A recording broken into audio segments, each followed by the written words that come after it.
Study में आपका स्वागत है। आज हम फिर हाजिर हैं नए टॉपिक के साथ। देखिए टॉपिक नया है लेकिन सेट आपका पुराना है। कैसे सेट आपका पुराना है? आपको याद होगा पीछे हम कौन सा सेट फर्स्ट करा रहे हैं, 822 से भी। तो थोड़ा तबीयत खराब है तो आप लोग थोड़ा एडजस्ट कीजिएगा, उसके लिए मैं माफी चाहूंगा। ठीक है, तो यहाँ सबसे पहला क्वेश्चन है, दिया गया है कि क्या दिया है आपको 306 और 657 का HCF कितना है 9। तो क्या दिया भैया आपको दिया है HCF। क्या दिया है? HCF आपको दिया है किसका? 306 और 657 का HCF दिया है 9। अब एक बात बताइए, जब आपको HCF पता है और आपको दोनों संख्याएं भी पता है तो भैया आप LCM नहीं निकाल पाएंगे? बताइए, नहीं निकाल पाएंगे? बिल्कुल निकाल लेंगे। कैसे? देखिए सबसे पहले आप यहाँ बता दीजिए कि हमको LCM निकालना है किसका, 306 और 657 का हमको LCM निकालना है। अब एक बहुत ही प्यारा सूत्र पढ़े आप लोग। वो सूत्र क्या है? ये मेरा फेवरेट सूत्र होता था जब मैं 10th में था। तो ये होता है प्रथम संख्या, क्या?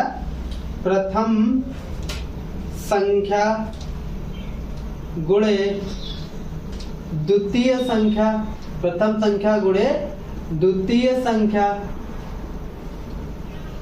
बराबर होता है लासा गुणे मासा के। ठीक है, ये होता है सूत्र। इसका मैंने आपको पीछे क्लास 6 के लेवल में जो है इसका जस्टिफिकेशन भी कराया है तर्क के साथ। ठीक है, तो ये आप होता है, आप इसको चाहें तो चेक कर सकते हैं एग्जांपल्स लेके। ठीक है, दोनों संख्या दी, उसका लासा और मासा निकालिए, फिर दोनों संख्याओं का गुणा कराइए और फिर उनके लासा मासा गुणा कराइए, देखिएगा वो बराबर आ जाएंगे। ठीक है, तो इसी सूत्र की सहायता से अब हमको पता है कि पहली संख्या क्या है, 306 है। क्या है? 306। और दूसरी संख्या क्या है? 657। और फिर क्या है? लासा कितना है? लासा है आपका, लासा ही तो पता नहीं है। अच्छा एक बात आपको बताएं, एलसीएम से तो कंफ्यूज नहीं हो रहे हैं कि एलसीएम क्या है। एलसीएम का को ही हम लोग लासा कहते हैं। इंग्लिश में लासा को हम लोग एलसीएम कहते हैं, जिसका मतलब होता है लोवेस्ट कॉमन मल्टीपल, और हिंदी में लासा का मतलब होता है लघुत्तम समापवर्तक। ठीक है, अब देखिए लासा गुणे मासा कितना दिया है? मासा आपको दिया है 9। तो अब निकालिए, लासा बराबर 306 गुणे 657 बटे 9। ठीक है, तो 3 त्रिका 9, फिर यहाँ काटिए, 3 1 9 3 0 3 दूनी 6। ठीक है, फिर 3 से काटेंगे, नीचे काट देते हैं क्योंकि ऊपर जगह नहीं ना। तो 102 गुणे 657 बटे 3। ठीक है, फिर इसको काटिए, 3 त्रिका 9, फिर 3 चौक 12। तो क्या हुआ? 34 गुणे 657। जरा इसका आप गुणा कराइए जल्दी से। चलिए मैं ही आपके लिए करा दे रहा हूँ। 657 और 34 का जब आप गुणा कराएंगे तो क्या आएगा? 4 7 28, 4 5 20, 20 2 22 और 4 6 24, 24 25 26। ठीक है, और फिर ये कट जाएगा यहाँ पर, 7 3 21, 3 5 15, 15 16 17, 3 6 18, 18 1 19। ठीक है, अब इसको जोड़िए, 8 2 1 3 7 6 13। ठीक है, 9 2 11 1 12 और 22 338। तो इसका लासा कितना आया? 22 338। ठीक है, इस प्रकार आपका पहला नंबर क्वेश्चन समाप्त होता है। अब आइए दूसरा नंबर क्वेश्चन देखते हैं। तो दूसरा क्वेश्चन क्या कह रहा है? पढ़िए दूसरा क्वेश्चन। दूसरा क्वेश्चन कह रहा है, यदि sin 3a बराबर cos a माइनस 26 डिग्री ही होगा क्योंकि कोण है, तो जहां 3 है न्यून कोण है, न्यून कोण का मतलब 90 से कम है। ठीक है, तो a का मान ज्ञात कीजिए। ठीक है, तो चलिए देखते हैं। तो सबसे पहले आपको दिया है, सेकेंड खा नंबर कर रहे हैं, दिया डाल देते हैं हम आपके लिए खा नंबर। ठीक है, तो दिया है, क्या दिया है? sin 3a बराबर cos a माइनस 26।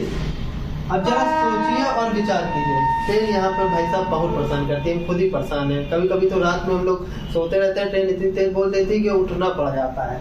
ठीक है, तो उसके लिए मैं आपसे माफी मांगता हूँ। ठीक है, अब देखिए, अब सबसे पहले यहाँ पर हम लोग इसको तोड़ेंगे। कैसे तोड़ेंगे? आप एक चीज जानते हैं, sine 90 minus theta, 90 minus theta क्या होता है? cos थीटा होता है।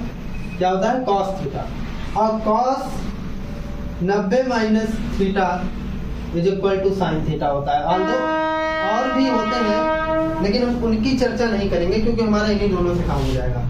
तो साइन 90 माइनस थीटा, अब देखिए अगर हम इसको इस तरीके से बना लें कॉस 90 माइनस 3, इसको हम क्या लिख लें ना, कॉस 90 माइनस 3। तो जैसे ही इसको कॉस 90 माइनस थीटा कर लेंगे तो आपको पता है कि ये साइन थीटा में ही परिवर्तित हो जाएगा, मतलब ये इस रूप में वापस बन जाएगा कि नहीं बन जाएगा, क्योंकि कॉस 90 माइनस थीटा बराबर होता है साइन थीटा।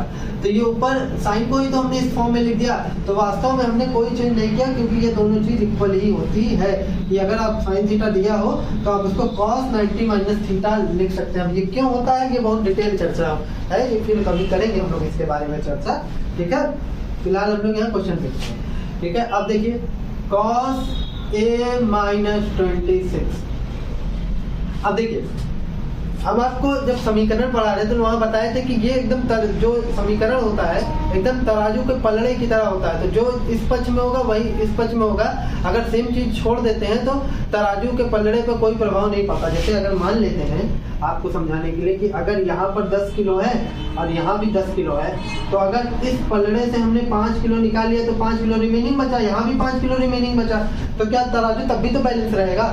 सेम चीज यहाँ पर कॉस से कॉस दोनों तरफ है ना कॉस, तो हम कॉस को हटा देते हैं। अब हमारे खुशी के कॉस से कॉस काट ना दीजिएगा, नहीं गड़बड़ हो जाएगा। वो इनवर्स ट्रिग्नोमेट्री फंक्शन होता है, वो थोड़ा अलग कथा है, उसको फिर कभी कहेंगे, ठीक है। फिलहाल अभी बेसिक पे इतने जानिए कि कॉस से कॉस को आप छोड़ देंगे, क्या करेंगे, छोड़ देंगे। तो जैसे ही आप छोड़ेंगे तो बचा क्या, क्योंकि सेम चीज है तो तराजू के पलड़े वाला काम हो जाएगा। तो कॉस 90 माइनस 3 है और a माइनस 26, ठीक है। अब देखिए 90, अब इधर आएगा तो कितना हो जाएगा, ये 90 प्लस 26 और इज इक्वल टू a, और ये उधर चला जाएगा तो 3 है हो जाएगा। अब इसको जोड़िए 6 और फिर 9 2 कितना हो जाएगा, 9 2 हो जाएगा आपका 11, ठीक है। और ये हो जाएगा 4 है। अब यहाँ से आप a की वैल्यू निकालिए तो a इज इक्वल टू हो जाएगा 116/4, फिर हो जाएगा 4 दूनी 8, फिर 4 9 36, तो a की वैल्यू कितनी आई 29 डिग्री, कितनी 29 डिग्री। तो शायद हमसे यही एक मान ही पूछा था तो हमने निकाल दिया, ठीक है। अब आइए नेक्स्ट क्वेश्चन देखते हैं। गा नंबर बहुत ही प्रेम से पढ़ेंगे, आप थोड़ा सा समय देंगे ना तो आपको सब चीज क्लियर होगी। ऐसा कोई चीज नहीं होगा जो आपको क्लियर ना हो, फिर भी अगर होता है तो आप कमेंट सेक्शन जिंदाबाद, ठीक है। तो 10 मीटर लंबी एक सीढ़ी, 10 मीटर लंबी एक सीढ़ी एक दीवार टिकाने पर दीवार से टिकाने पर होना चाहिए, एक दीवार से टिकाने पर भूमि से 8 मीटर की ऊंचाई पर स्थित एक खिड़की तक पहुंचती है। तो देखिए एक कितने मीटर लंबी सीढ़ी है, 10 मीटर, और एक दीवार से टिकाने पर भूमि से 8 मीटर। चलिए मान लेते हैं ये आपकी दीवार है और इस दीवार पे मैं थोड़ा सा साइड बना देता हूँ क्योंकि यहाँ हल करूंगा। तो ये मान लेते हैं ये आपका दीवार है, हाँ। इस दीवार से 8 मीटर की दूरी पर एक खिड़की है, हो सकता है 2-3 मंजिला बना हो, ठीक है। तो उससे हमें नहीं मतलब है, जो क्वेश्चन कह रहा है बस उतना करके निकल जाएंगे। 8 मीटर की दूरी पर एक खिड़की है जिसपे 10 मीटर लंबी एक सीढ़ी लगाई है। सीढ़ी ऐसे ही लगाई जाती है ना, आप लोग कभी चढ़े होंगे तो ऐसे ही तो लगा के चढ़ते हैं, ठीक है। और कह रहा है तो ये 10 मीटर है और इस खिड़की यहाँ से लेकर यहाँ तक की ऊंचाई कितनी है, 8 मीटर, खिड़की से 8 मीटर। तो अब हमसे क्या कह रहा है तब उसे दीवार के आधार से सीढ़ी के निचले सिरे की दूरी ज्ञात कीजिए, मतलब दीवार के आधार से इसके सिरे की यहाँ से यहाँ तक की दूरी ज्ञात करना है। तो इसको कुछ नाम दे दीजिए, ए नाम दे दीजिए, इसको बी नाम दे दीजिए, इसको सी नाम दीजिए, ठीक है। तो अब आइए समकोण त्रिभुज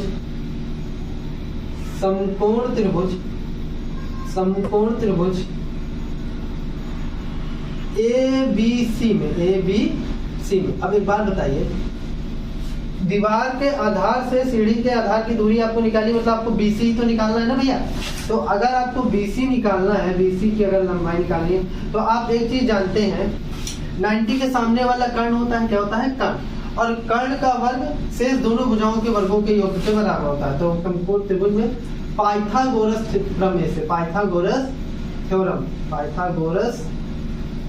प्रमेय से, तो पाइथागोरस भैया हमको ये बताए थे कि कर्ण का वर्ग यानी AC का वर्ग शेष दोनों यानी कौन AB और BC, तो AB और BC के वर्गों के योग के बराबर होता है, तो कर दीजिए भैया। अब क्या कह रहा है, AC देखिए आपका कितना है, AC आपका 10 मीटर है तो 10 मीटर रख दीजिए। AB आपका कितना है, AB आपका 8 मीटर है तो 8 रख दीजिए, ठीक है। और BC आपको पता नहीं, यहाँ से मीटर भी हटा देते लास्ट में रखेंगे, तो ये 100 हो जाएगा, ये 64 हो जाएगा और ये आपका BC स्क्वायर हो जाएगा।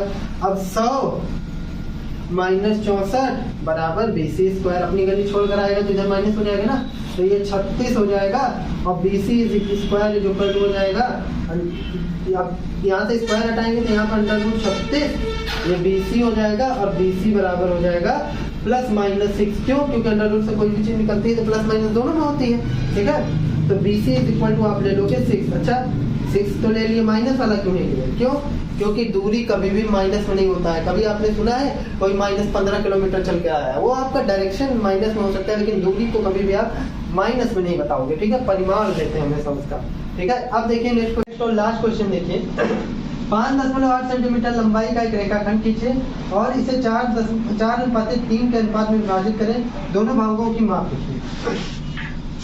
देखिए सबसे पहले आप एक काम करेंगे, एक आप 5.8 सेंटीमीटर लंबाई के रेखाखंड खींच लेंगे, ठीक है। तो जैसे ही आप एक रेखाखंड खींचेंगे तो इसकी लंबाई मान लेते हैं 5.8 सेंटीमीटर है। अब यहाँ से न्यून कोण बनाती हुई आप एक लाइन खींचेंगे। अब न्यून कोण यानी 90 से कम, जितना भी लंबा ले सकते हैं, लेकिन 90 मत लीजिएगा, ऊपर भी ले सकते हैं, वो आपके ऊपर है, ठीक है। अब इनको कुछ नाम दे दीजिए A B C। अब देखिए किस अनुपात में बोला है, 4:3 अनुपात में बोला है ना, यानी कि यहाँ मैं थोड़ा सा बता रहा हूँ, यहाँ M/N बराबर है 4:3, मतलब है M + N, 4-3 हो जाएगा 7। तो इनको जोड़कर चेक करते हैं और जितना होता है ना उतना ही हम लोग इसका पार्ट करते हैं, उतना ही बराबर पार्ट। तो ये हो जाएगा 1 2 3 4 5 6 7। हो सकता है मेरा थोड़ा इधर उधर हो, लेकिन आप एकदम एग्जैक्ट लीजिएगा नाप के। फिर ये लास्ट वाले पार्ट को हम लोग इससे मिला देते हैं, ये जो लाइन होती है इससे इसको हम लोग ऐसे मिला देते हैं।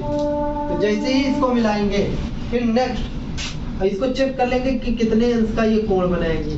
फिर हम लोग यहाँ पर देखिए 1 2 3 4, ये 4 पे गोला प्रकार रख कर फिर हम लोग इतने जितना आर्क इतना इसका है, जितना चाप इसका है उतना ही चाप यहाँ लगाएंगे।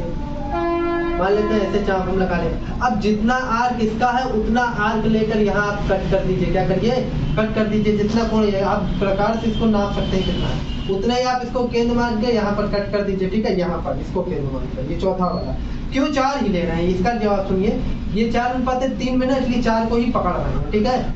अब देखिए फिर जब आप यहाँ कट करेंगे उतने पर फिर इसको आप इस तरीके से मिला देंगे, तो ये जो रेखा होगी ये इसके समांतर होगी और ये जो बटेगा ये 4:3 के अनुपात में विभाजित हो जाएगा।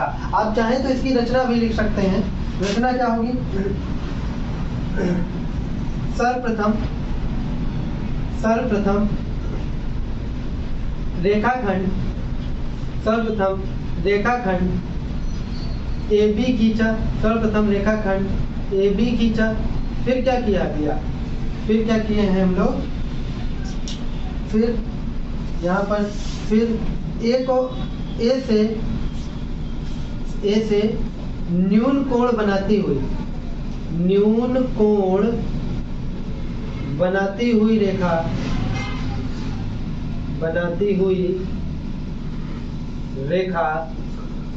AC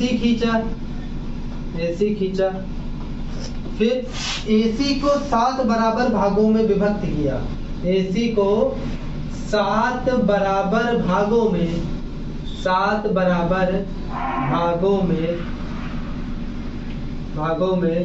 विभक्त किया यानी बांटा, विभक्त किया, ठीक है। अब इसको भी आप एक कुछ नाम दे दीजिए, इसको आप N नाम दीजिए, ठीक है। फिर क्या कहते हैं, फिर क्या किया, एन बी को मिलाया, एन बी को मिलाया। फिर क्या किया भैया, फिर हम इसी का नंबर देंगे ये। फिर क्या किया, इसको भी हम लोग N1 नाम दे देते हैं और यहाँ पर हम लोग कुछ नाम दे देते हैं D। फिर क्या किया, N1D खींचा, N1D खींचा जो AB के समांतर है, AB के समांतर है, समांतर है। अतः हमारा रेखाखंड, लास्ट में क्या हुआ था, हमारा रेखाखंड 4:3 के अनुपात में, 4:3 के अनुपात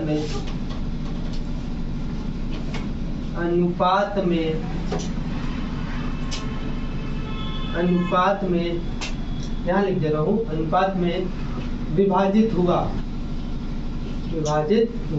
अब देखिए एक चीज और ये पूछ रहे हैं कि प्रत्येक उसकी नाप लिखिए कि क्या नाप है, ये वाला पार्ट कितना लंबा है और ये वाला पार्ट कितना लंबा है। तो जब आप विभाजित कर लीजिएगा तो आप इसको नाप के लिख सकते हैं कि ये कितना है, पटरी रख के देख लीजिए कौन सा भाग कितना है। अगर आपको वो नियम नहीं पसंद तो एक नियम मैं और बताता हूँ आपको, आप उससे निकाल सकते हैं कौन सा भाग कितना है। तो देखिए, तो सबसे पहले आपको पता है कि आपको टोटल किसको बांटना है, 5.8 सेंटीमीटर को बांटना है। कितने भाग में, 4 भाग, इसका चौथाई भाग, 4 भाग इधर रखना है ना, 4, और टोटल कितना है, 4 3 7। तो इसको आप कैलकुलेट कर लीजिए तो आपको ये मिल जाएगा, कैलकुलेट कर लीजिए। और इधर वाला आपको कैलकुलेट करना है तो ये कितना हो जाएगा, 5.8 गुणे इधर 3 है, पूरा 7 है तो 7। ठीक है, कैलकुलेट करते हैं। चलिए इसको भाग करिए, 7 से भाग लगाइए 5.8 में, तो 7 8 56, 7 9 13, 7 8 56, तो कितना हो जाएगा 2, और ये कट जाएगा। तो मेरे ख्याल से ये आएगा आपका 0.8। ठीक है, क्योंकि दशमलव तो जाएगा नहीं। फिर ये आपका हो जाएगा 7 दूनी 14। ठीक है, 7 दूनी 14, फिर ये 6, फिर 7 8 56, तो 0.828, तो 0.828 गुणे 4। ठीक है, अब इसको आप कैलकुलेट करिए, 4 8 32, फिर 4 दूनी 8, 9 10 11, फिर 4 8 32, 32 1 33, तो ये आएगा 3.312। ठीक है, अब इसी तरह आप इसको भी कैलकुलेट कर लीजिए।